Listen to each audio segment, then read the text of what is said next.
Why not do it right now? We are. That's what we're trying to do. That's part of editing. I know. That's right. Let's edit the shit that I got. Oh, man. The legend.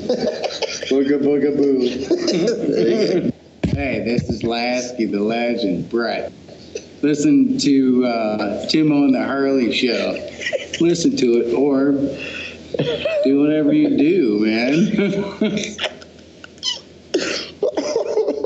Booga booga boo.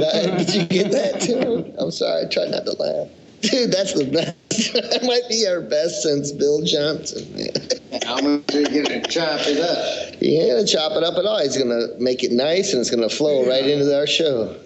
Timo's good mixing, soul fixing. Welcome to the Timo and Harley Show.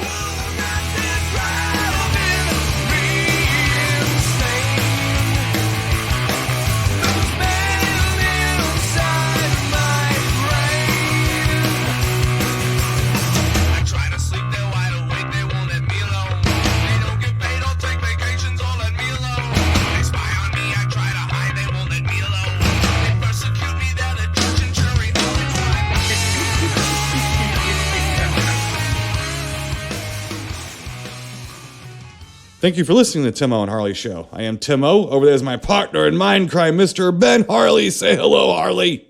What is happening, people? Ben, Happy New Year, Harley. That's right, Timo. What are you doing? Happy New Year. This guy drinking. Have we said hello to our deep drinkers? Thinkers. Not yet. Hello. All right. Hey, everybody out there. How you doing? Once again, Mr. Ben Harley, every year we make fun of. I still don't understand, Okay, Christmas, a little white guy or a fat white guy comes down your chimney and gives you presents. Oh, okay. But just New Year's, just get fucking wasted. Just get obliterated, Yeah. So, and most people who really drink a lot, I honestly believe this because I'm not anymore, but I used to be. I just stayed home. I haven't been to a New Year's function in I don't know how long. It's been many, many moons, Timo. Many a moon. One way of putting it, they call it amateur night. Yeah, that's true. Yeah. I kind of agree with that a little bit. Yeah. I get a little. Well, I don't want to get pulled over either. No, because on New Year's, that's definitely not worth it. No. Can you imagine being a cop working on New Year's Eve, at 1 a.m. and people are driving? Throw a fucking dart at the wall. You got DUI anybody, especially since they made the blood alcohol level to the point where you want to rinsed with mouthwash, you'll blow over. Right, exactly. I've blown over a couple of times, Mr. We've all been unfortunately in that situation probably. And I'm really?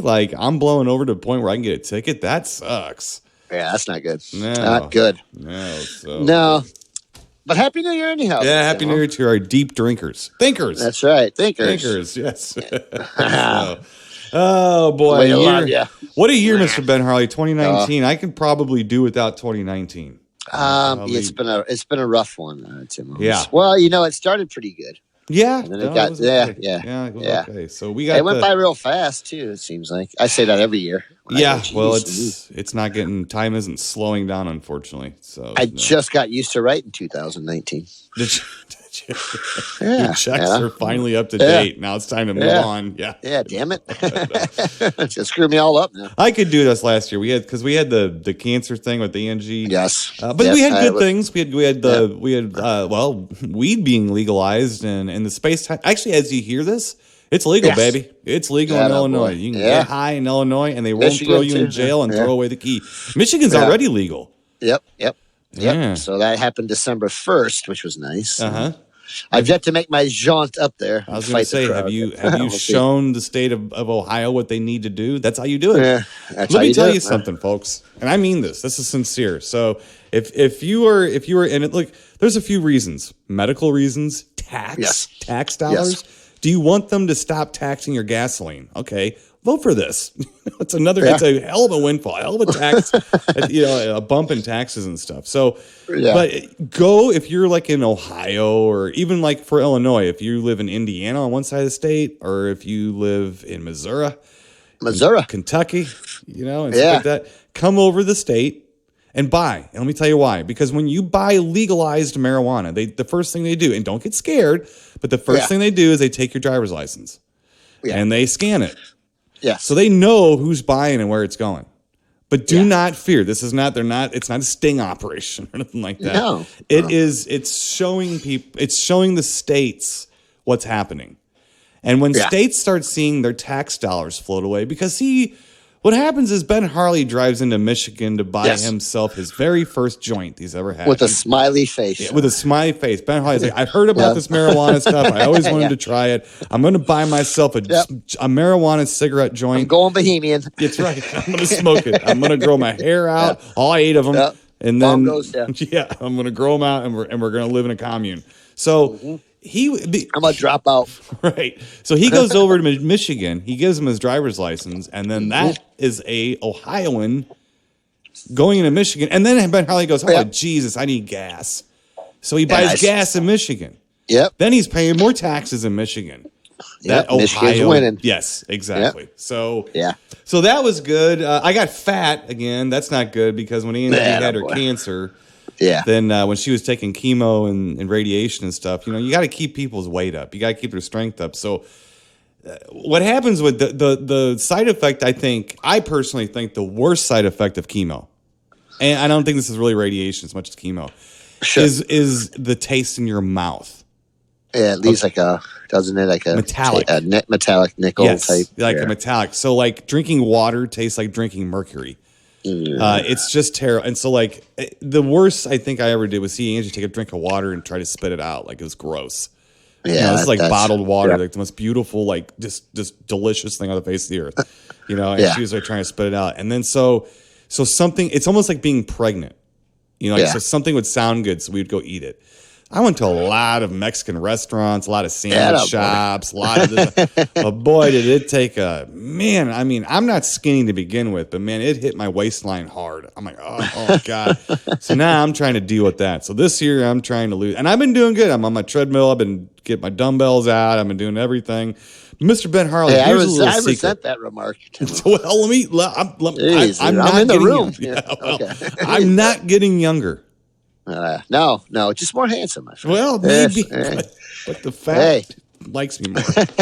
It sure does. It likes to stick around a lot more. The gravy doesn't ever. The gravy's got something to do with it. It sure does. So, but so we dealt with all that, and then, then the hysterectomy she had, then she had the infection that almost killed her. That was that was awful. Yeah, so that was awful too. So, but we made it through that, and then the end of the year here has been not too bad, but okay. Been trying to stay out, just keep our fucking heads down.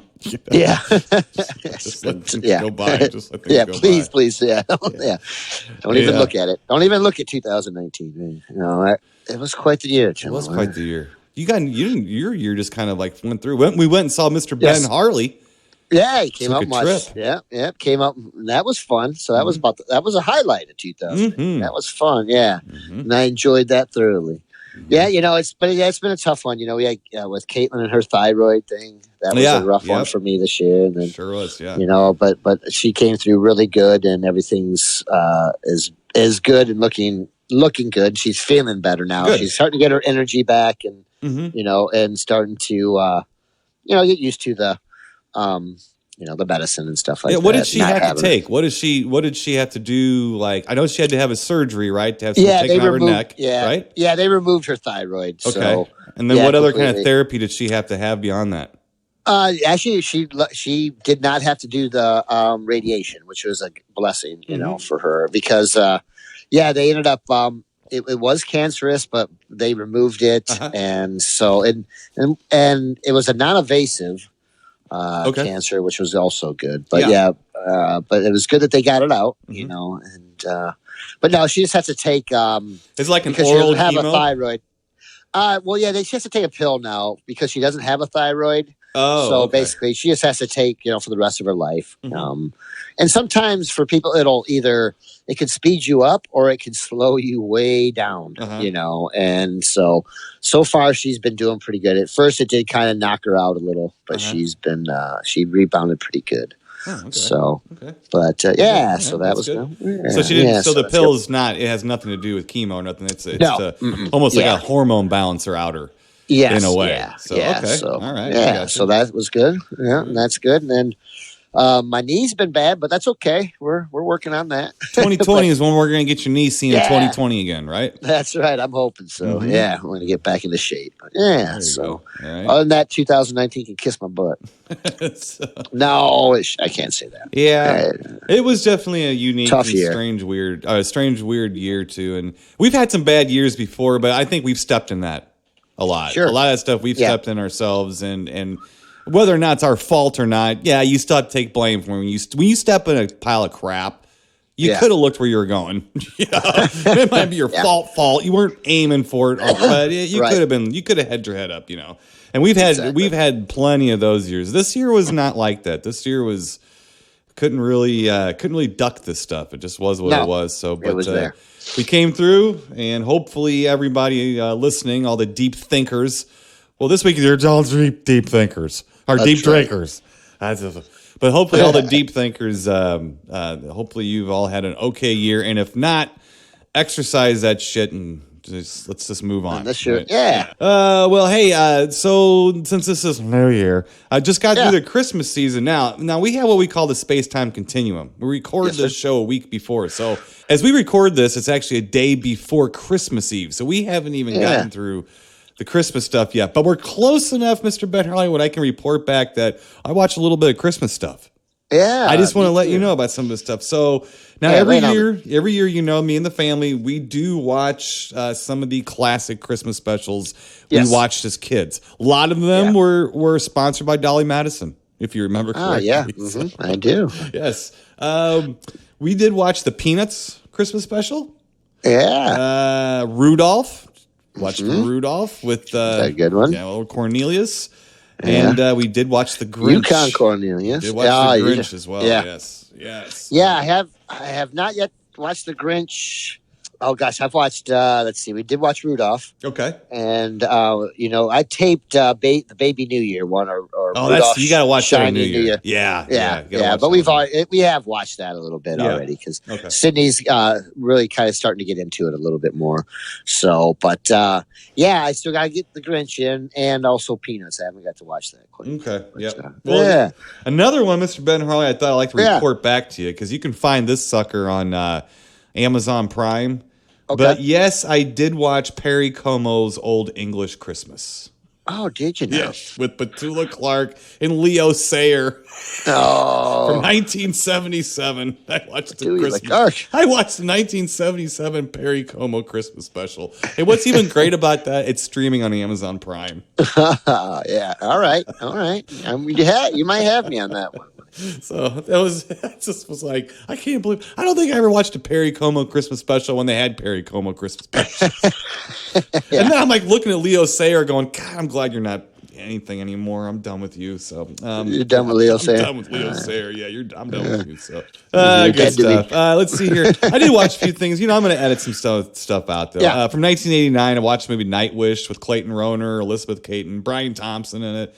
It's like a weird nightmare study movie where they're studying nightmares. So you never know if someone's in a nightmare scenario or not. Great cast, bad script. Really? The reason to watch this, again, Night Wish from 89, it's from 1989. It's got some cool effects. Yeah, I think I've seen it. It's K&B before they got their name. So it's Kurtzman and Nicotero and Berger. But they literally would call Kurtzman, Nicotero, and Berger. They didn't have K&B name yet. So this is 89. It's right a year or two after Evil Dead 2 and stuff. So I don't like this movie, but it is interesting to watch for the effects. And the movie is like written poorly, very poorly. Let's see here. Did watch from 1956, The Beach Girls and the Monster. Yeah. All right. The John Ramar of the Jungle Hall turkey. Yeah, lots of painful loosey-goopsy hip daddy shit, talking and dancing and bouncing in bikinis with one of cinema's worst monsters. But it's also the bad monsters explaining a twist you can see coming a mile away. Okay. See, from 41, we watched Scooby-Doo twist? Or yeah, it is actually. All right. It is a Scooby-Doo episode. That's exactly what it is. Without a dog. Yeah. All right. From 1941, we watched the Lon Chaney Lionel Atwill movie, Man-Made Monster, where Chaney gets electrified. Yeah. Yeah, that's the movie before the Wolfman. So, yeah, that's a pretty good one, though, isn't it? I remember that being pretty decent. Yeah, we popped that sucker in, so we had a good time with that. Let's see here. From 1959, watched Hound of the Baskervilles of Peter Cushing. Oh, nice. I like that one. Let me too. tell you about It's a good this one. for a second. Now, I have complained, and partially it's been teasing. Yeah. Partially not, but I have complained that Harry Manfredini from Friday the 13th, he's like Bad Religion. He wrote a great theme, and that was it. And then he keeps using it over and over and over again. I will challenge my fellow deep thinkers out there. Okay. If you are also a deep drinker and a deep movie drinker, I want you to listen to the music of Hound of the Baskervilles and tell me if it's not Harry Manfredini, if it is not about a third of the Friday the 13th theme. And I'll give you one even better. Yeah. Part of the Hound of the Baskervilles story is that the original murder takes place on Friday the 13th. Ooh, uh-oh. And I'm telling you, even Angio looked at me right in the eyes and was like, "You're right. Yeah. That is it." So, Harry, busted. You're busted. As a fellow musician, you are busted big time. Yeah. That's all I'm going to say. And he knows what I mean. So, anyway, busted. You're busted, buddy. Let's see here. A couple more things real quick. From 2019, like brand new, I wanted to mention this. Amazon Prime has a new movie called The Aeronauts. Yeah. Yes. About it's a guy who goes in a balloon up in the atmosphere to do some weather readings and stuff because he foolishly believes that people can predict the weather, which is still a little foolish, but not as foolish as they thought he was. So they thought it was like impossible to even know what was going on. So he, very early days of meteorology, because he calls himself a meteorologist and all the other scientists make fun of him. Okay. Yeah. Now you're being made fun of if you don't believe in a meteorologist. So look how the tables have turned and how they're just the same. Right. Yeah. So, but it's a true story. There's a guy named James Glacier. This is about him. Okay. Yeah. Now here's the problem I have with this movie. It takes place even in real time. Like the balloon goes up in the air in real time, like as long as the actual trip took. I mean, they went really far to let you know this is a true story, except for the fact the original people in the basket were James Glacier and Henry Tracy Coxwell. But they put a woman in But they put a fucking woman in there and made her a superhero who gets to save the baby boy, the baby man who can't take care of himself. And it's not true. No, it wasn't a woman. And then they said that they loosely based her off of a woman from France who was a aeronaut type of person. Well, why didn't you make a movie about the woman? Yeah, that's why did you? Exactly. And here's what's really funny too. Watch it. This is where things get uncomfortable for people of a certain ilk. But the scientists are pissed off because this Henry Tracy Coxwell he actually did save James Glacier's life. He was his partner, went up and took a lot of trips with him. This was just one of them because they broke the altitude record. And he did save his life, and he did this. And the scientists consider him just as much of a scientist because he did this. And they have the only fictional character in the story, Amelia Wren. Amelia Wren. She's fictional. Yeah. And she's the whole thing in the movie. It's like, if you want to, I don't know, make a movie showing that women can do it too, could you maybe make it a true one? Yeah. That's kind of insulting, isn't it? It's very insulting, I think. It is. I think it is. Especially like Chance is a little history geek. And this you're not going to help future generations by lying to them. About because it. I swear, Tim, I've spent so long trying to figure some of these things out because I feel like I've been lied to all these years. And I know we were slightly, and even some of the stuff we supposedly know, but geez, man, just like you said, you're making it so much harder on everybody. It's not like there's not plenty of examples and plenty of role models for women and little girls out there. There's tons of them. It's not just Barbie. There are tons. I mean, Amelia Earhart, Harriet Tubman. Yes. I mean, go on and on. I mean, just like anyone. It's like the first ladies that we've had, from Michelle Obama down to Nancy Reagan. Whether or not you believe any of these people or believe what these are strong, powerful people that you can look up to if you made a mark on the world. Yeah, they made them exactly. Yep. So what you do is you have people, you make this movie and then you turn the hero of the story into, and it looks like it's pandering. Yeah, because it's what it is. Timo, can I tell you this? No. Women make the world go around. They do. Yes, they do. Yeah, and They do. Yes. It's disrespectful, and it's almost a slap in the face because there are so. And I'd love to learn about more women. And it's not about empowerment and all that. No, because they're already empowered. Yeah. And I just there's plenty of stories out there that we have never heard that I'm sure are very interesting. Right. Quite interesting, so why not? I'd rather hear that than a made up one, or you're taking another character and you're changing it. No, just make a new one.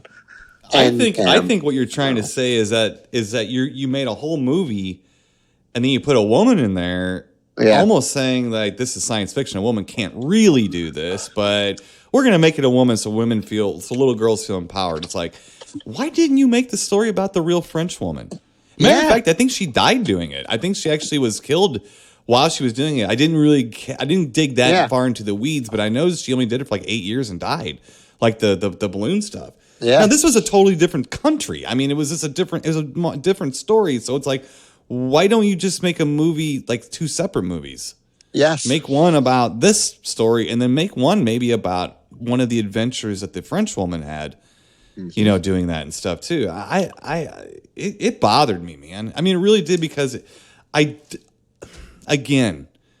think people are looking at this backwards sometimes, and I don't think that it really is helping anything at all. And then I think it really is insulting, and I really think it is saying, well, a woman can't really do this, so we're gonna have to make it up. Yeah, we're gonna have to make it up. Well, we can't keep. You just keep doing the same cycle over and over and over again, and like you said, you're not progressing forward, we're looking backwards, right? And no, it's not right. We've conquered all that stuff. Can we leave it in the past? I'm serious. It just makes me I think what's frustrating to people our age too is that every young generation has to be taught this shit, because I think, and we're ornery to each other by nature. And we'll pick out things that are different about each other. If you're white or black or man or a woman or Hispanic or not, we'll pick those things out because it's the easiest shortcut to thinking that we can do. And so when you get to our age, when we kind of got like, look, we're okay, all right, I'm not a hateful bastard. I just don't like anybody really, but it's not because of anything else, You get to the point where you're just done being preached to. And I think that's when people start waving their canes and stuff. It's like, I get it. So, look, I want to talk about a couple of things here. First of all, from 1976, Mr. Ben Harley, Angio and I went back and watched King Kong. Oh, yes, sir. You know what else came from 1976? What's that, bud? Angio. Angio. It was made in 1976, too. Yeah, that was a fine year. It was. So the King Kong was made, and that was made. Watched it on the Blu-ray, Mr. Ben Harley. So nice. It's fun. I still don't like it once they capture him. There's like 5 minutes where he's beating up a train and stuff in New York that I think is fun. The rest of it's like, man, get back on the island. That's where it's all cool, and there's monsters afoot and natives and stuff. And here's the other thing, too, that bummed me out about this one. If I'm not mistaken, in the original King Kong, I haven't seen the original one for a little bit. I'm pretty sure King Kong just goes through that village and tears shit up. Yeah. Like on the island. Well, in the 76 one, they just trick him into going through the gate, and he falls into a pit. Yeah. Oh, man, there is a lost opportunity for some carnage there, Mr. Ben Harley. Oh, yeah, for sure. That could have been. That could have taken the space of some of that boat ride back. To New York, So that's my major quip with that movie. Okay. And my other one is that while I don't want to talk to you no more. Well, my other one was this, though, and I'm going to slide right into this, what I want to talk to you about here, because I think I watched something you watched here. Okay. The other thing was, while we were watching this movie, now this was cutting edge, right, Harley, when this came out? Yes, sir. I mean, 1976. Cutting edge effects, cutting edge makeup, right? And everything. Yes, and as Rick Baker was walking away as Kong. The monster maker. And I was looking at his back and his butt and everything, which looked like it was a coat pretty much over him. I said, this was 10 years after the supposed Gimlin footage?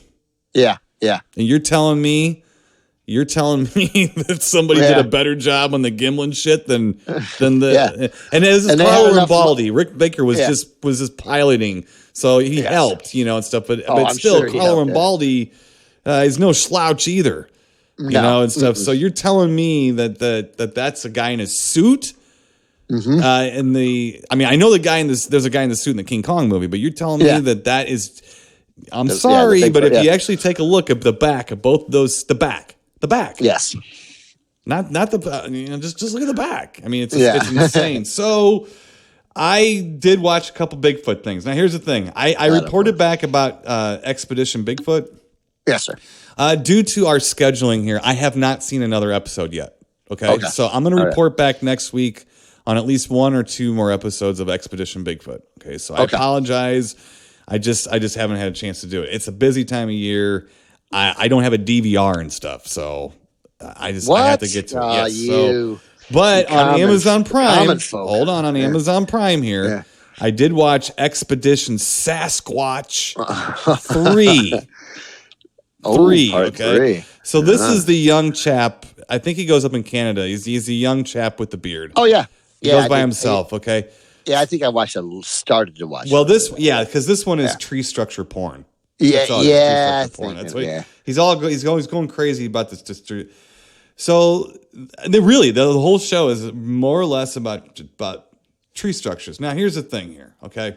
If you actually watch the show, they're like talking about these tree structures, pointing them out, and how does that get there and stuff. And I'm watching this, Mr. Ben Harley. Now, how do I watch a movie?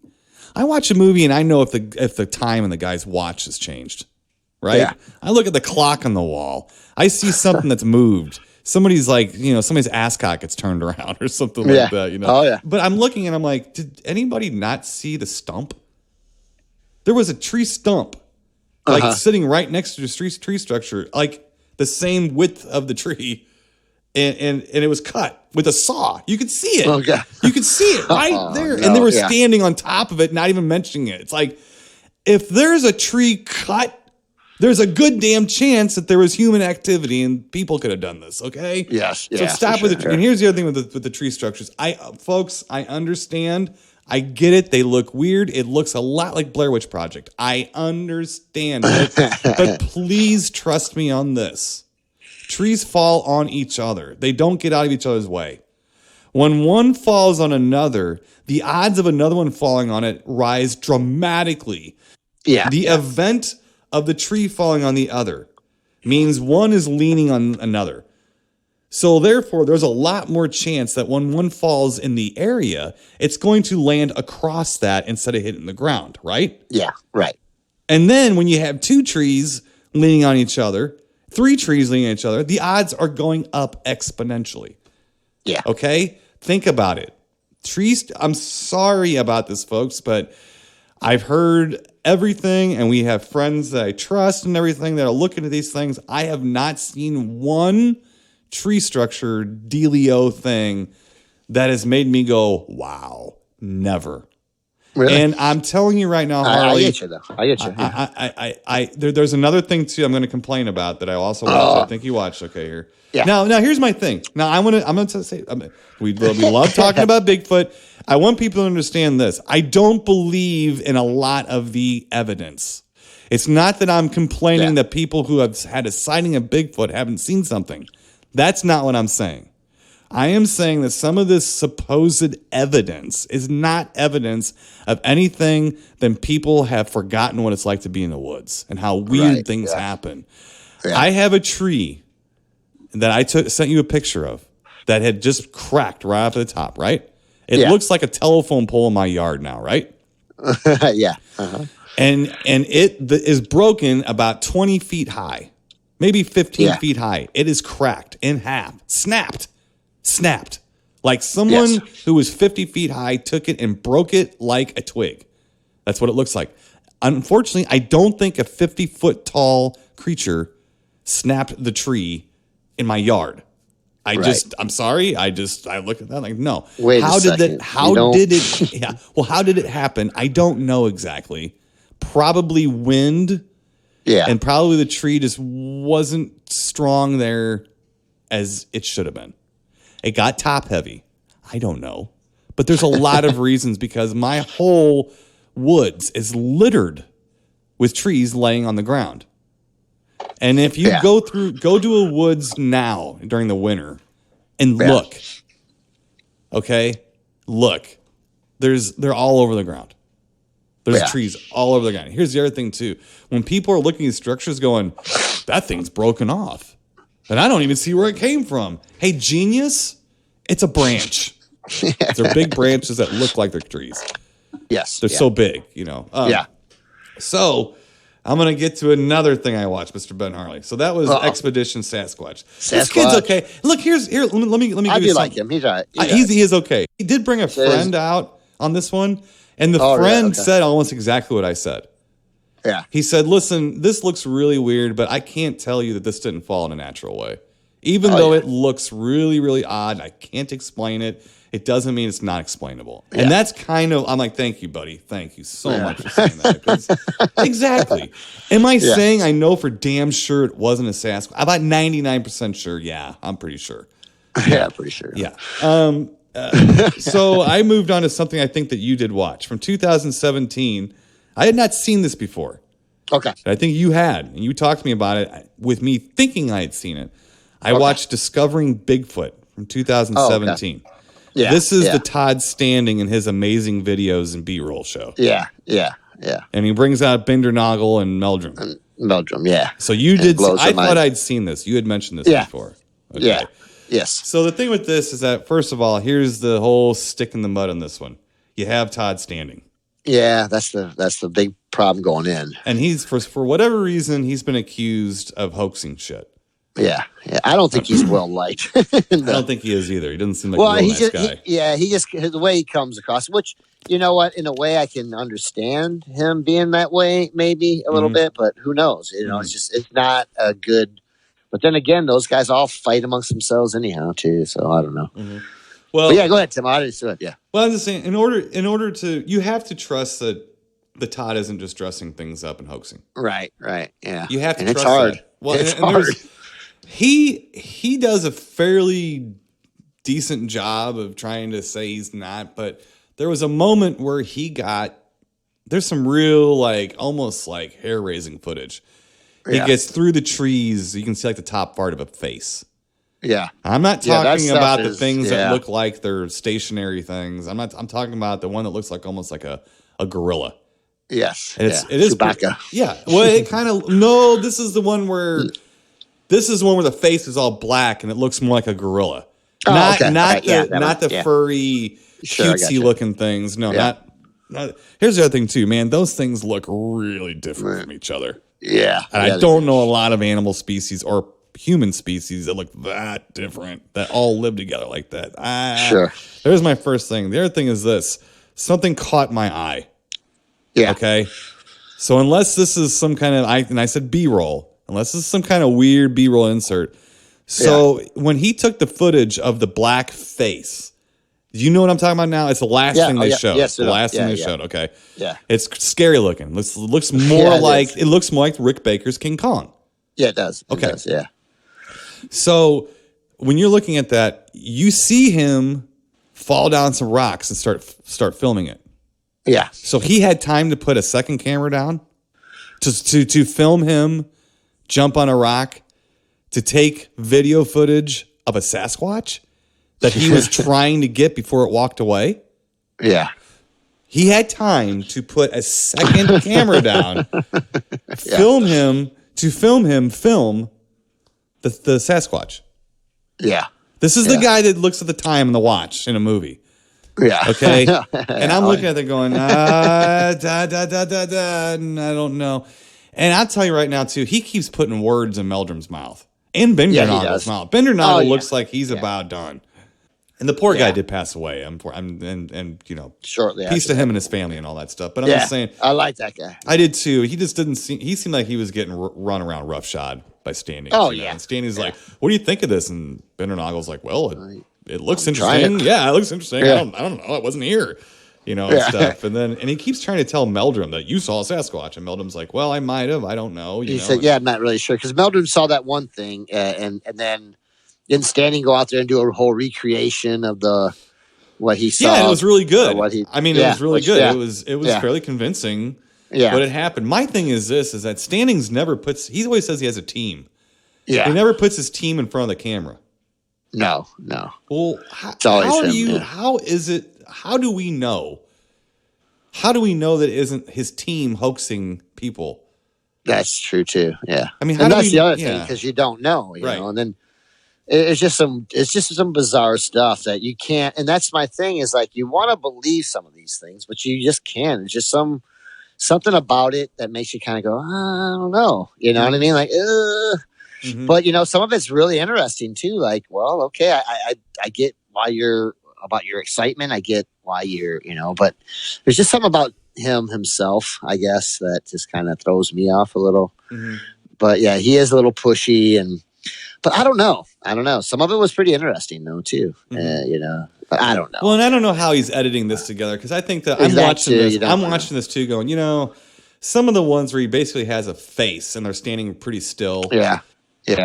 It's hard to swallow some of it. You know, I trust me, Tim. I really, really want some evidence. I do. I really do. I just, you know, it's not that I'm not I am a believer, and I don't care what people think about me. I really don't. But I just don't anymore. Some of that stuff is just such dog shit to me. I just don't. I don't know.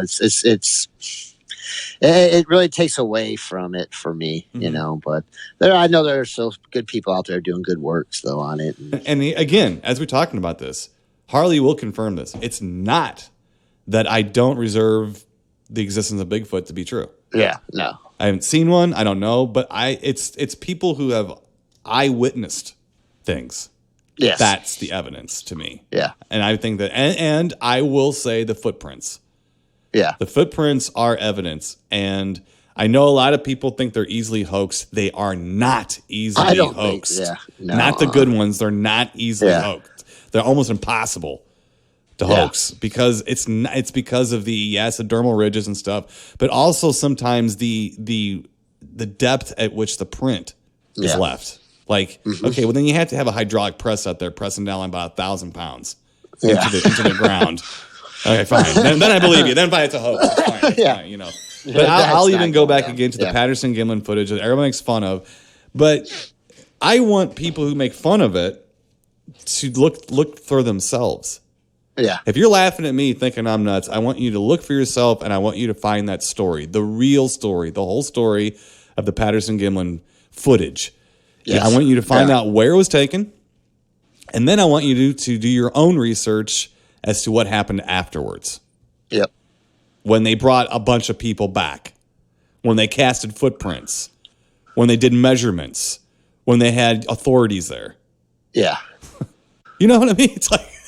No, exactly. Yeah, no, I mean, this is the thing. It's like there was so much done about that afterwards, like you're saying too, and just you have to really kind of look at that footage a lot more in depth. You can't just take a look at it once, go, oh yeah, that's a guy in a monkey suit. You can't, and they weren't even making monkey suits that good when they were trying. So I don't know. Well, that was my whole Rick Baker thing. Yeah, exactly. Because what was the Gimlin thing? It was like between 67 and 69. Yeah. Late 60s, right? It was late 60s, that I know. So this was almost 10 years later, and this was a big budget movie. Yes. This was a big movie. They were going to make King Kong as good as they can make King Kong at that point. Yeah. And I'm sorry, but I don't see too many special effects guys really like stepping up to the plate. Saying that was there is a rumor in the community, I think, that everybody knows who it was that did that. If that's the case, then that person should have got an Oscar. It looks like a suit, sort of like a stealth bomber. It looks like a spaceship. Yeah. So it looks like a spaceship. Well, yeah, it looks like a suit. And again, I'll say, what the fuck would it look like? It would look like a guy in a suit. The problem I have is that I don't know who could have created the suit. Right. Yeah. Because of the definition of what's underneath the fur. If you look at any monkey suit, even King Kong, it's flat. Yes. Because it's a flat suit over a human, right? Right. Yeah. Okay. Yes, it is. Yeah, and that's not flat. No. And you know what, too? It's got boobs. It's got and boobs. We've said that before, too. It's got boobs. Why would you think? So. In the 60s, why would you do that? No, they wouldn't have done that. They wouldn't have done it. I mean, You know what I'm saying? I'm just like I know. I'm on board, Tim. I'm not trying to make light of it at all. But I know they wouldn't have. They would not have. And and it just the thing moves way too fluid. Now there was a little while when I was, I was I was second guessing that when I was a little bit younger. But then as I've gotten older and it's gotten so much more clear to look at and stuff, there's just no way. I mean, it's and that was just me second guessing myself a little bit too, But if you go back and really analyze that thing, and there's just no way that could have been faked at that time period. I just don't think so. Again, though, please follow us on this, because don't laugh at us on this. I know that sounds really like that sounds desperate. It sounds desperate. It is a little desperate. We're looking for a truth. Yeah. We're not looking for a Bigfoot. We're looking for a truth and all this. And we have had actual conversations with these people. Yeah. We've talked to people that you all haven't talked to. We've heard stories that you all haven't heard. We've been places you haven't been. And I'm just saying, we're trying to figure out what it is, what's going on here. And because we're horror fans and stuff, yes, it is kind of a monster or a creature. So we find it fascinating. Yeah, definitely. What are people seeing? Because I promise you something, they are seeing something. Mm-hmm. And it's just gone back too far, Tim. The stories, the sightings, the consistency of the sightings, it goes back hundreds or thousands of years. You know what I mean? But it's just something's out there. You're right, and we could end it even on that. Mm-hmm. People are seeing something. Mm-hmm.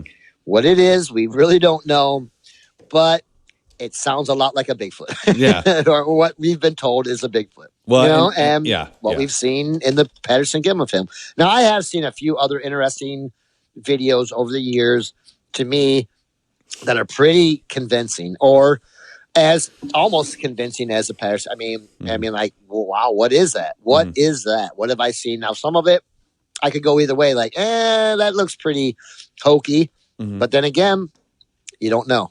Right. You have no idea. So. And bears look awful cute until they're ripping your flesh off. Oh, yeah. Oh, God. They're beautiful animals. They're cute as hell. Oh, yeah. And you're dead.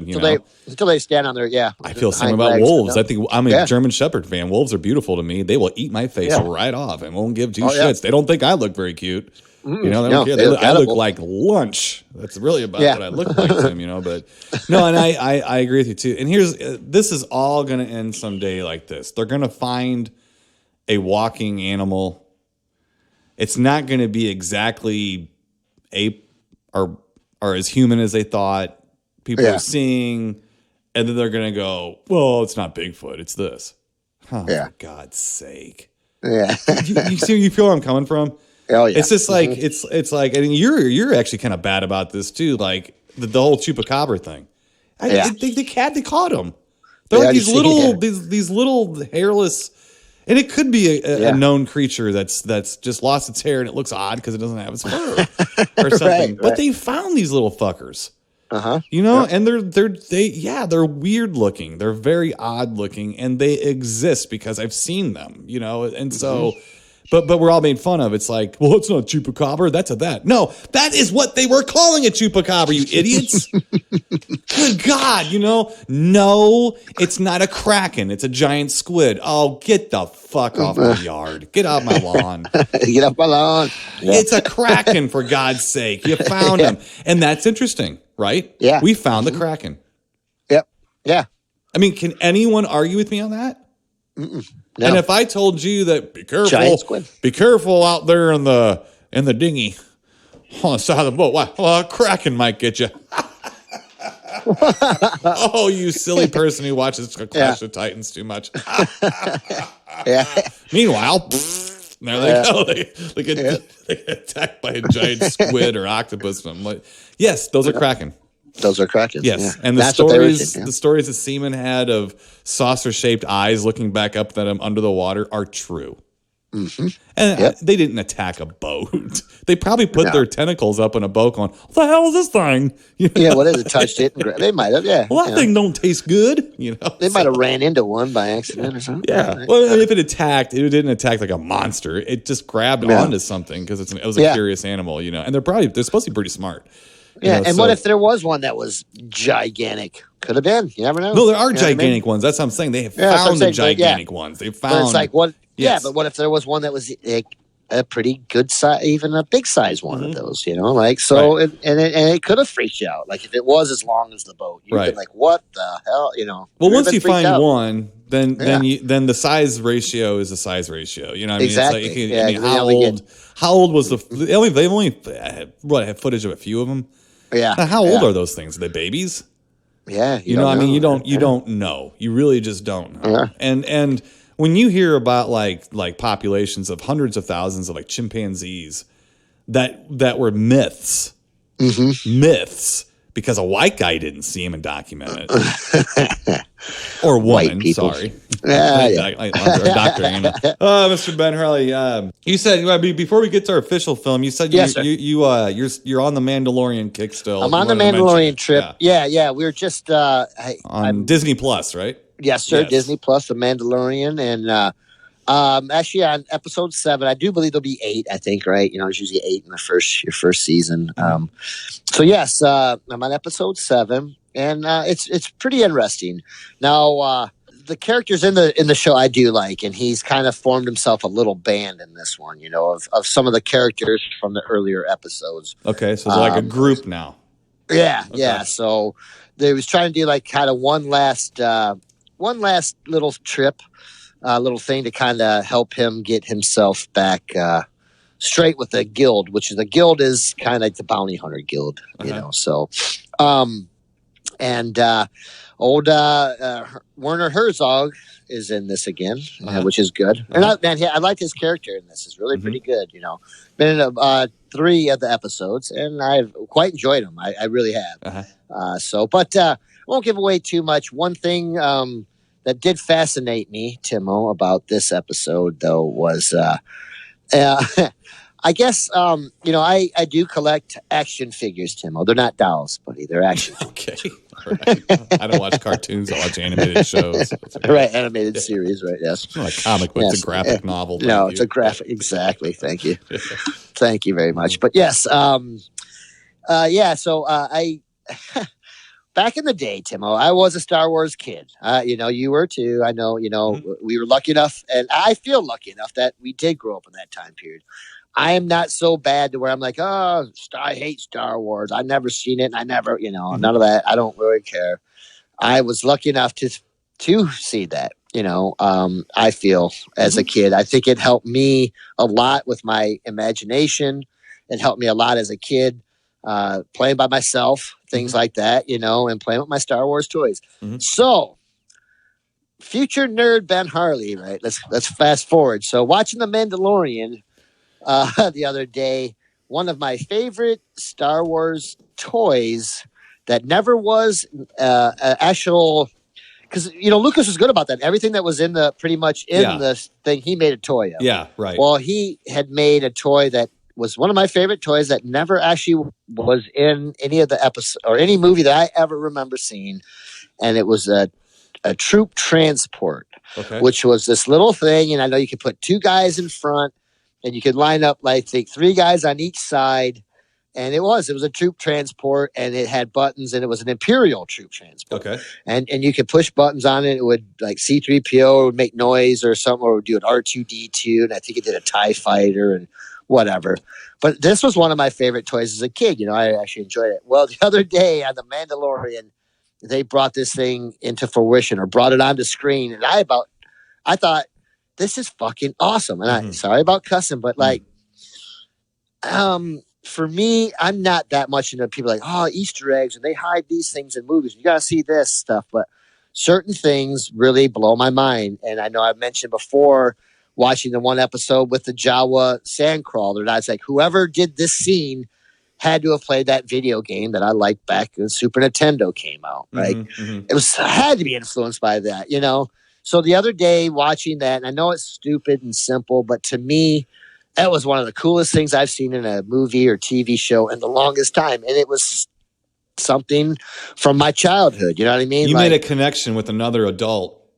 Yes. Who found who took all of that effort from the idea of it to it now being on a television show on Disney Plus. Yeah. So you made a connection with someone you don't know because that's what happened.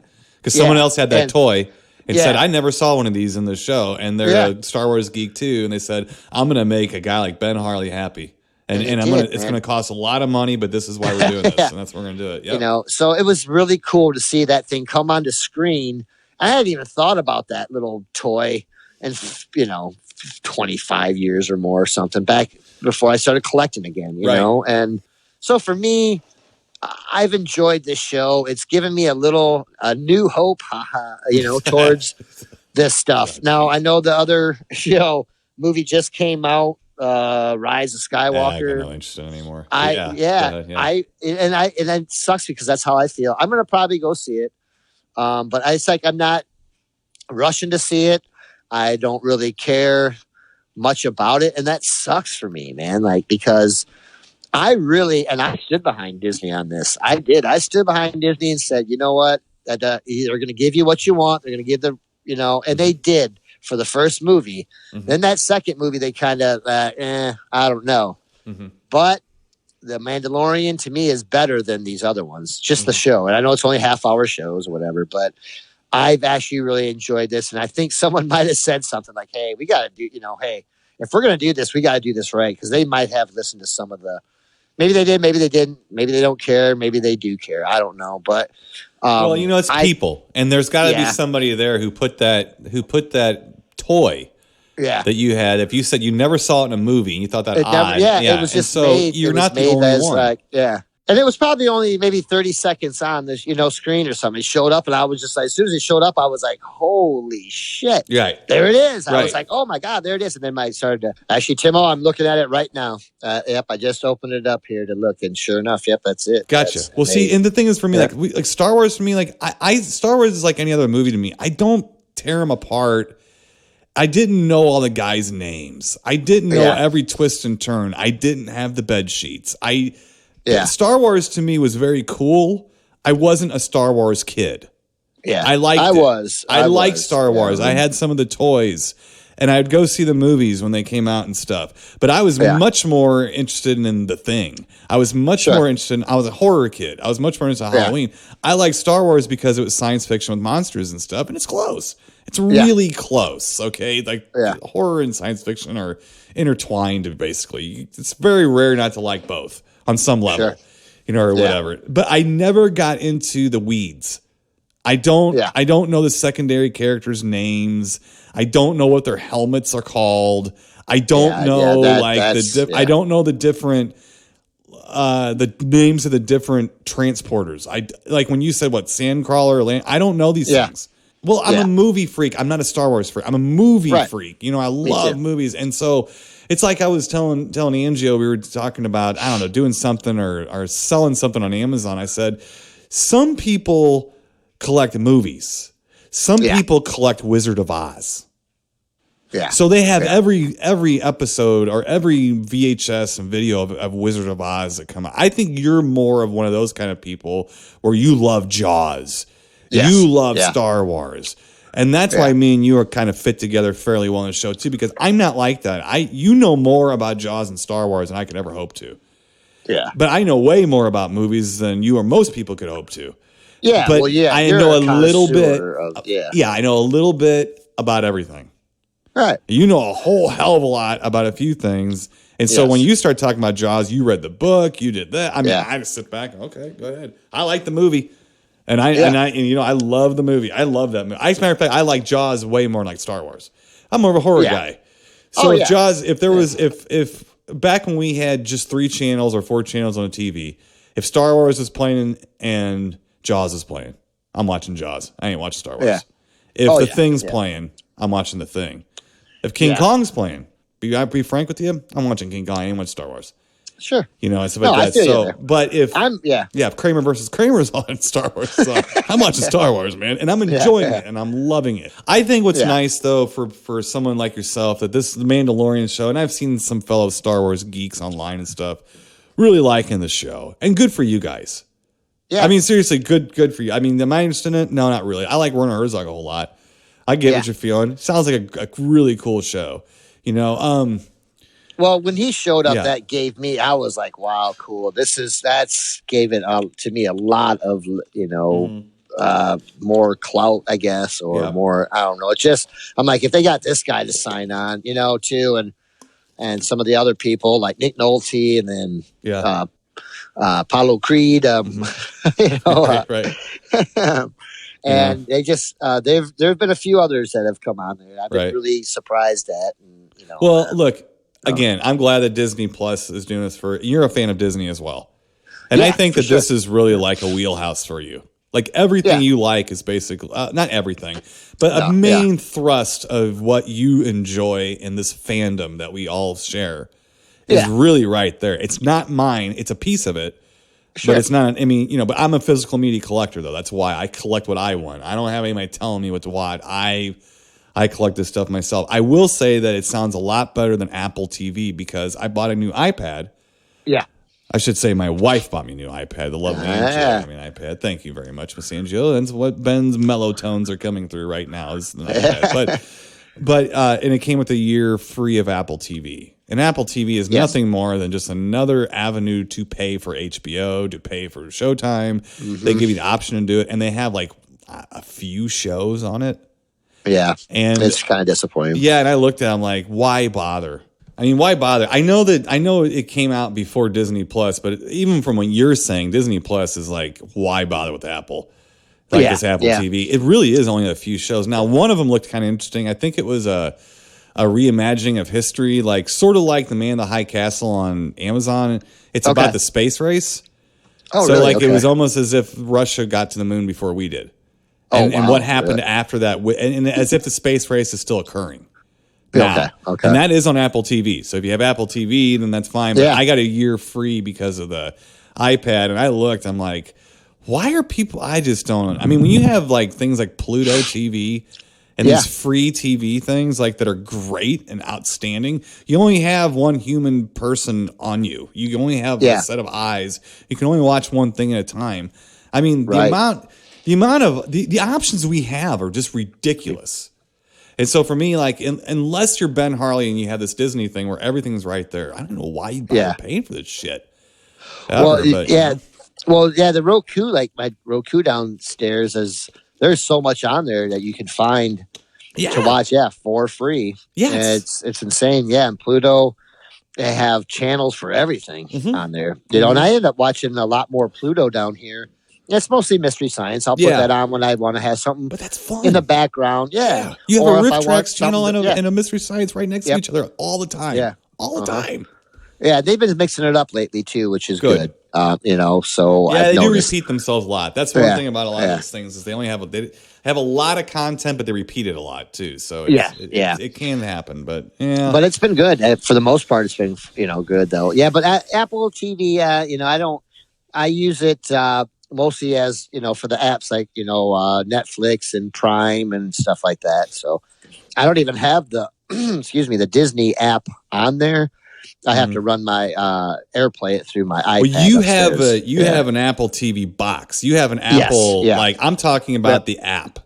Like Apple, I have the Apple TV app. It just came out, so it's sort of like Disney Plus. It's their version of Disney Plus now, and this is going to come to a head. And as a physical media guy, I'm sitting back and watching all this, and I'm wondering where this is going to go, because it's going to come to a head at some point because there's so much content. There's only so much content, and there's so much content. Where is it going to end up? Because Netflix started this thing, and then people started buying stuff. I mean, Amazon just cut their throat, I think. Now, Amazon's great for people like me that like weird shit that nobody can find, like weird, odd stuff, And there's a lot of us, and I think it's going to stick. And people are going to stick with it because of the connection with the website buying things, with the shipping and all that. But where is all this content going to go? They're building a big hub here coming up soon. Yeah, right outside of everywhere, here. But it's going to come to a head. I'm just kind of watching. It's going to have to fall under a heading. Yeah. I think what's going to happen is that you're going to pay for a service. It's probably it's going to be expensive. I'd say $100 a month or so. And it's going to be an umbrella by which you can have Apple TV, Disney Plus, Showtime or HBO Go. They're all going to be under one umbrella. So it's going to be right back to where we started. Instead of it being a coax cable line coming in, it's just an internet line coming in, and you're running it through there instead of anywhere. It's going to be the same. I can almost guarantee you. And then that'll be monopolized, and then something else will happen. So well, let's get out. Let's not get out of here. Let's get into our official film here, Mr. Ben Harley. I mean, we're chiming in the New Year's with some chatty talk, right? Yeah, we're chatty Cathy's. I know. So we need to move on here to our official film from 1964. 1964. Wow. We have the Mario Bava classic film, Blood and Black Lace.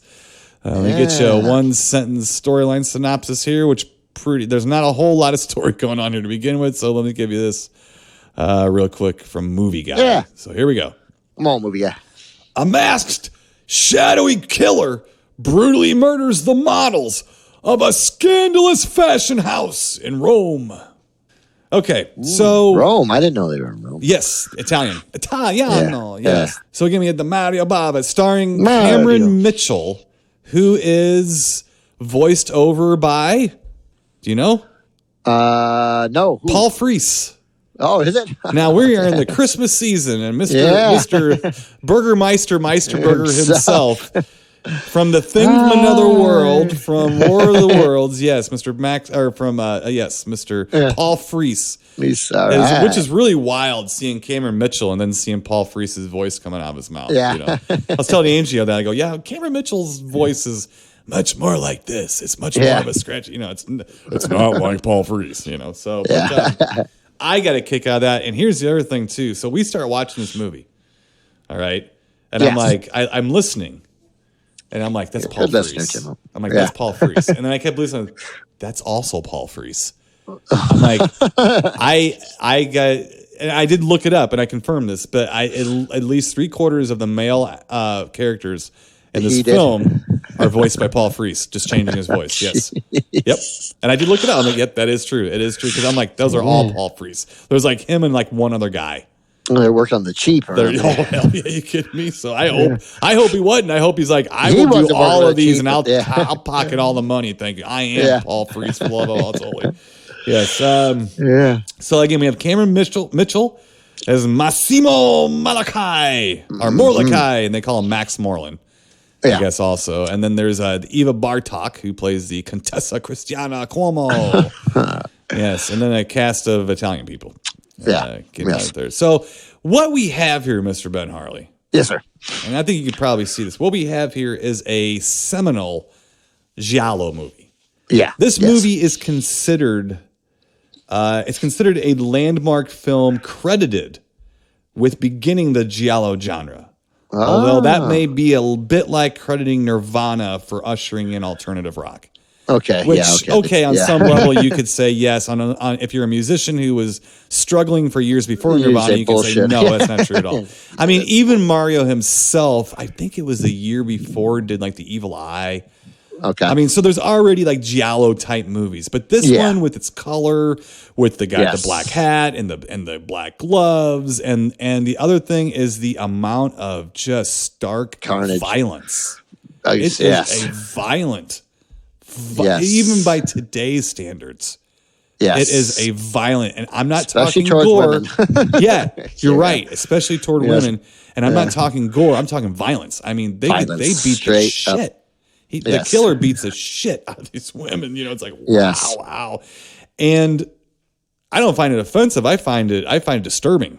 Yeah, I did too. I winced a few times. I did too. Now, when you look at this movie, Ben Harley, and I got kind of excited when I was watching this for one reason. I'm like, I think Ben Harley is going to catch where old Dario Argento got his colors from. Yeah, yes. Did you catch all those colors going on in this movie and everything? That really helps me, like, in these films. Those are my colors, man. Those are my colors of horror. It's funny because I really wasn't influenced by these movies as but those are I mean, as I've gotten older, I appreciate these so much, but I mean, those are just the colors I think of when I think of like horror or like real bright and saturated kind of like blues and reds and things. Blues, reds, and greens. Those three together just are they just mix well together, and they just make for a creepy atmosphere. Right. Especially the green for some reason. Green and blue. I mean, I know red's definitely there. You know what I mean? But it's just that mixture sometimes it's just a creepy. It adds so much to these films. So much to them. It's a bit of a visceral creepiness because when you think of like Universal movies that are black and white, you think a lot of movies that are like dark and drab and stuff. These are not dark at all. They're so brilliant. They're right in your face, and they're very visceral. They're very and the violence in it is almost hand in hand with the blown out colors and stuff in it.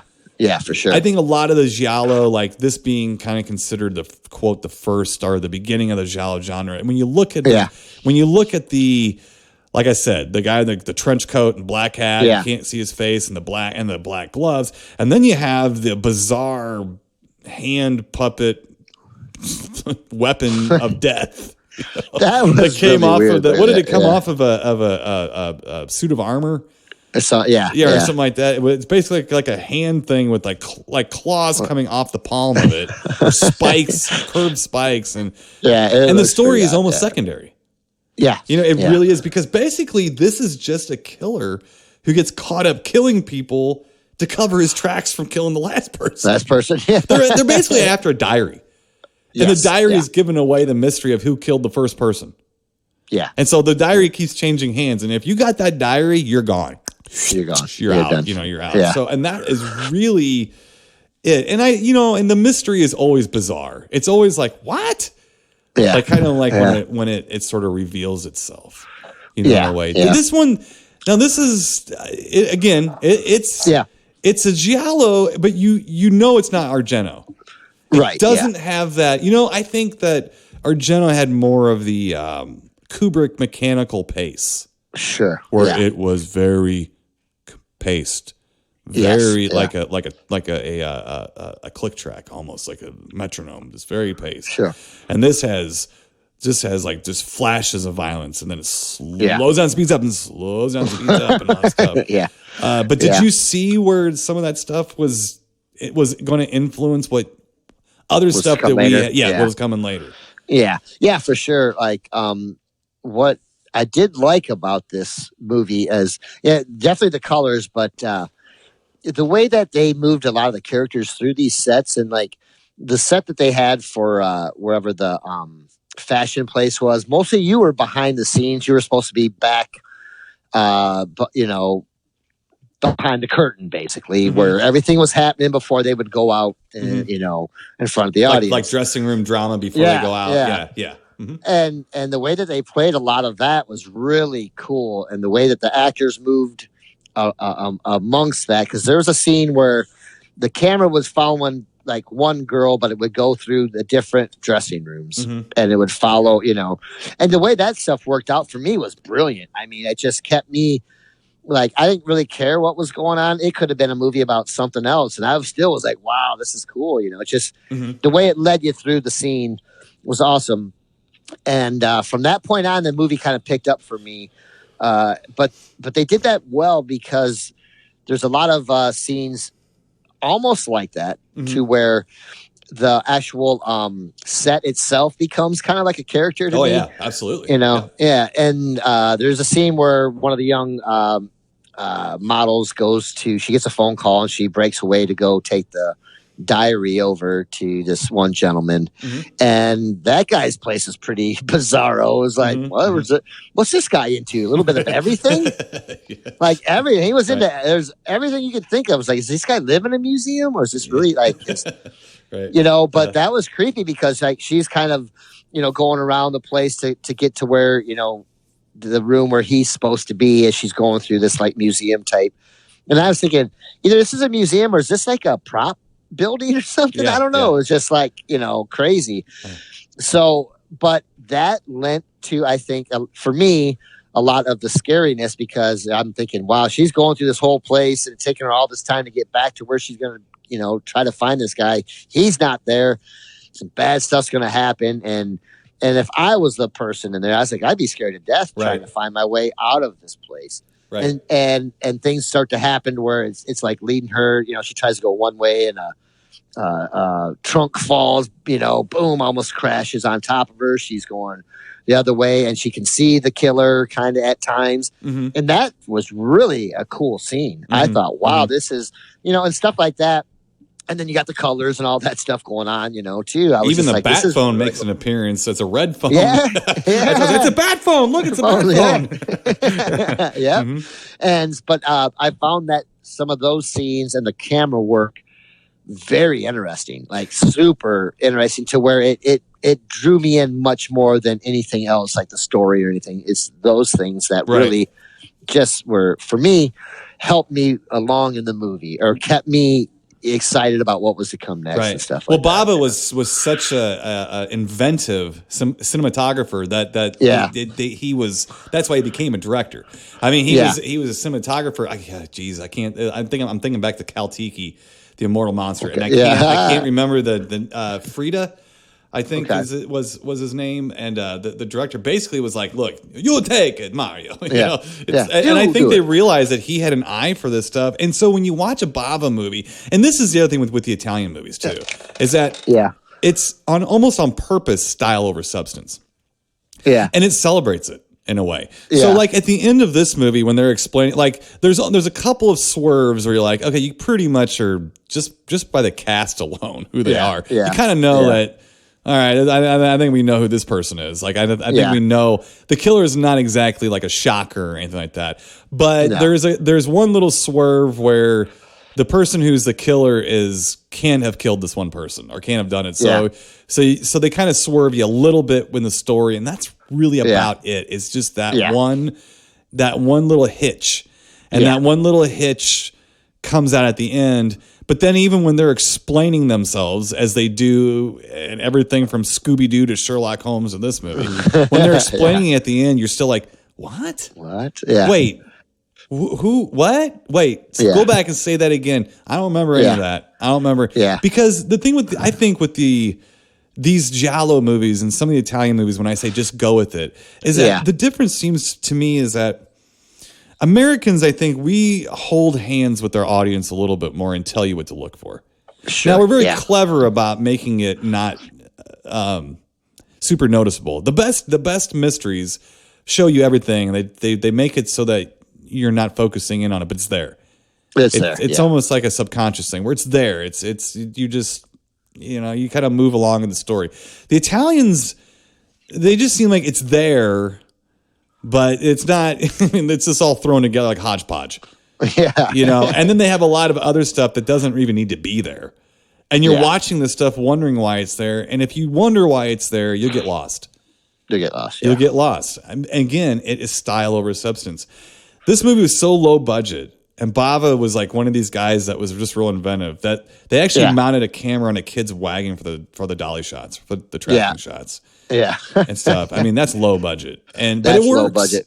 Well, you could almost tell, and I could a little bit, that just those scenes of the back room or wherever the dressing room scenes, that was put together really cheaply. And they didn't show much of anything else. You know, they used that a lot in the movie, that, and that's okay though. I mean, kudos to them, I mean, and I enjoy that. I think, when you can take something and make it look so much more elaborate, with a little bit or next to nothing, that's awesome. Right.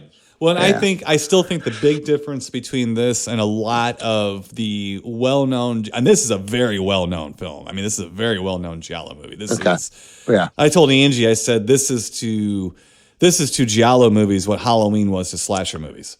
So when they say this is credited for it, you also credit Halloween with kind of starting the slasher craze. But we both know that that's not really the first slasher film. We did have a little movie called Psycho. Before it. And there's other movies. But when it comes to the tropes, this one established a lot of those. And Halloween established a lot of the slasher tropes. The mask, the knife, the stalking, the babysitters, the kids have sex, get killed. And this was the same, where you have a mystery that's really convoluted, that's kind of goofy. There's really not a huge reason to be killing all these people.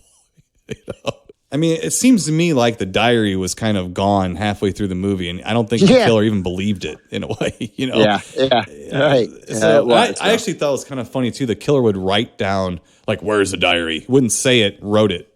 So you couldn't hear the killer's voice. And I thought that was really cool, actually. Yeah, it was interesting. It was a little different. Yeah. But I enjoy this movie. It's very good. I like it for its place in history. It's not my favorite movie.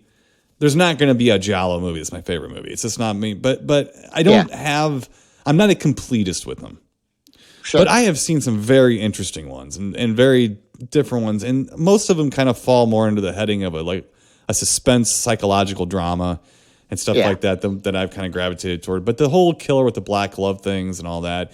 The thing is, though, is that do you notice in this how like the murders are frantic? They're just frantic and very like bombastic. And if you look at stuff more like the Argento stuff, the killings are more like slow and mechanical and more like and almost, I don't want to say artistic, but they're more paced. Yeah, and drawn out a little bit. They are drawn out. And these are drawn out in a more violent way, and those are drawn out in more of a torture kind of thing. Yes, yeah. If that makes sense. Like, you're not really throwing people into trees and, doing stuff, but you're stabbing someone and letting the knife twist for like a half hour while you got the camera on it and stuff. That's kind of more of the Argento thing. And Bava was just like, I want to beat the shit out of this person. It's going to get uncomfortable. It does. God, it does. Some of that I was like, ooh, wow, man. Yeah. But then I guess some of it, I was thinking about it this morning with some of the twists at the end. I guess I can understand it a little bit more because of what happened, who it was or whatever. Right. So, and the hand antler thing, that weapon. I don't know if it's goofy or crazy, but it's original. It's different. I mean, yeah, sure is. It's definitely different. So, but I'm gonna give this movie a great bait up. I mean, it's a good movie. It's made really well, and I think it did start a whole genre of film. And it's nowhere near to me as good as like Halloween or something like that as a film. No, but as being important, I'm not sure if we'd have Friday the 13th without this movie. Well, we wouldn't have Friday the 13th without Bava to begin with. Yeah. Because where I think that maybe Halloween might be a little bit more on the Argento side, Friday the 13th is a little bit more on the Bava side. Yeah. I think in a way, so a little quicker paced. Faster, a little more violent as opposed to gory or scary. This movie really isn't that scary. It's tense because the killer's off the hook. I mean, he's just like, woo, So, but it's very convoluted, but it's a little hypnotic, little hypnotic. Sure. So great bape up from this cat. From Timo. How about you? Definitely great bape up too. Okay. I give it a great bape up to the rafters for some of the cinematography. Yeah. For me, for this guy. Mm-hmm. Now, I can say it's not my favorite movie, but I enjoyed it. I did enjoy it. I thought it was good, but I like the cinematography really helped me out as far as I think it was just cool, for that time period is, 66, right? Yeah, 64. 64. I'm sorry. Yeah. Yeah. That's my brother was born in 64. Well, that's a lot of violence for a 1964 film. Oh, big time. I was, it is for now too, even. I mean, he throws somebody up against a dresser and the dresser falls down, and I mean, you look at it. Here's the thing: the violence is so stark. You don't know what was planned and what wasn't planned. Yeah. You really start looking at it going, they couldn't have planned that all. They could not have choreographed it all. And if they did, that was pretty amazing. That was pretty amazing if they did that. Yeah, there's one part where the one girl's dragging the other girl. She drops her. And I'm like, that girl's head went bam, bam off the ground. Mm-hmm. And I don't think you could fake that. I was like, that girl stayed in character pretty well. Yeah. Because her head went crack right on. I was like, wow. Right. And I don't think she meant to drop her like that either. She like hit the chair. It's an interesting movie, man. It's a really interesting movie. The story's kind of stupid. But most of these Giallo movies are stupid. They're stupid stories, and it's not really the reason you watch them. You try to figure out who the killer is. That's fun, but this was... Yeah, I mean, and they always talk about like the acting in these things. I don't know how you can talk about the acting because it's almost all dubbed on some level or another. Sure, and I think without the voice inflections, how do you know how good the acting was? Yeah, I mean, maybe didn't find it too physically bad. okay. It was okay. Yeah, You know, I mean, but I don't the know. only part that I found was really weird was when they had the guys in the lineup. They had a lineup of suspects, and the guy has an epileptic fit. Yeah. Supposedly, you don't know it at the time until like they cart him away. Then they say, "Oh, did you know he was epileptic?" And the guy says, "No," but it's weird. It was almost, and I'm not taking because anything away from that stuff because that's bad news, epilepsy. But like it was weird. I know. It was it was so over the top. I'm like, come on, right? Really? Like that just was weird. I'm more laughing because I remember when we were watching it. This was just last night. We were watching it, and they had the lineup, and I looked over to Angie. I go, "That's not a police lineup. That's not how they do it." No, they brought the poor person in. They don't have all of the person in that's suspects. fingering. Or the poor person that's fingering them, or they got them stand right there so they can see who it. Oh, yeah. Well, even that, the people in the lineup, and yes, you are right. They definitely make sure that the people in the lineup can't see the person fingering them. But not only that, but they usually have one person who's an actual suspect and like two cops and like a homeless person maybe or somebody that's in a clink who knows they're not going to get fingered, and stuff. And I'm like, this is not police procedure, not even in 64 in Rome. I'm sorry. This is not, so that was a little funny. But you know what? It's Giallo. It's Mario Bava, it is what it is. So go with it. Go with Come it. on now. It's saucy. The casting of Cameron Mitchell is very cool, except that kind of gives a lot away. Yeah. Cameron Mitchell ain't going to show up just to sit around and do a few lines. That's just not, no. So to speak. Yeah. But I'm just saying, and the other good thing about this too is in almost all these Giallo movies, they're played really straight. Yeah. And and these people were making important films, they thought. And in reality, they are important films. Yeah, and this was like a little bit cutting edge because there was the whole cocaine thing plot or whatever that was going on, and he's like, look at you, it's written all over your face, I know you're into it and stuff. And the guy was acting all jittery and stuff. I'm like, man, they really, yeah, it's really odd to see cocaine used that way too, because it's sort of like a drug nobody touches. It's like, it's addictive, but a lot of people do it and don't get addicted. It's like it can kill you, but man, it's like one of those things where you have to almost kill yourself doing it or get so addicted to it. Nah, we both have. I'm sure I had friends that have gotten pretty fucked up on it. I think what happened was when crack came around, like that form of cocaine was just like, we're done with cocaine now, or whatever. But you are correct that is very different too, the cocaine angle. And when he pulled out the little bitty like stamp size amount of cocaine, I'm like, I don't know if that would even like get my little kid high. Like, what is that? So wasn't exactly like a big line or anything, So, but it was funny how it was really like shameful. Shameful. And remember, folks, 64. 1964. Not a lot of that I can recall. I wasn't alive in 64, but the cocaine thing to me started hitting its stride in the 80s. Yeah. As far as people getting worried about it and talking about it and stuff. Yeah. So, I don't know. I didn't live in Rome, so that was an awful little amount of cocaine to be worried about. Right. Can you explain this? I'm like, your stamp collection, you're just getting going? What is it? I don't even see it. I can't see anything. Right. So it's a bag. Yeah.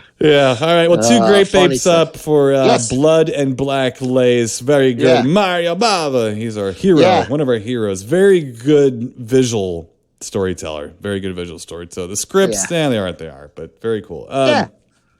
And influential, to say the least. Yes. So, and things that we love. So it's very cool to go back and watch these and see how things started and where they evolved to and things like that. And I like getting surprised.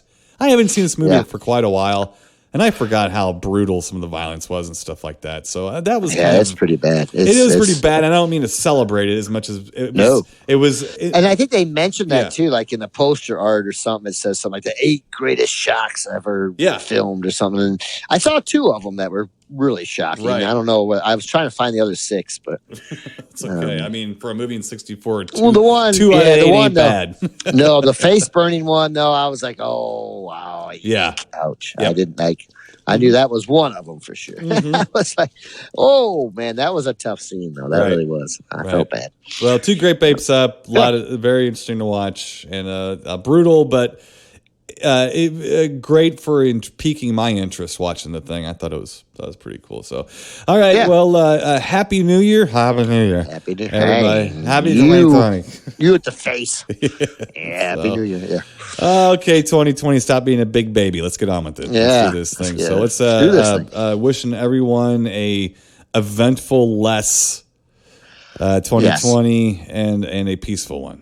I think that's what we can ask for everyone and for ourselves. Yeah. So until next week, Mr. Ben Harley, when we are veterans of the decade of the 2020s, when we are veterans of it, and to all our deep thinkers, stay spooky, and we'll talk to you then. Keep it creepy, people. You've been listening to the Timo and Harley Show, brought to you by ScreenPrintingFactory.com, your affordable one-stop solution to all your screen printing needs.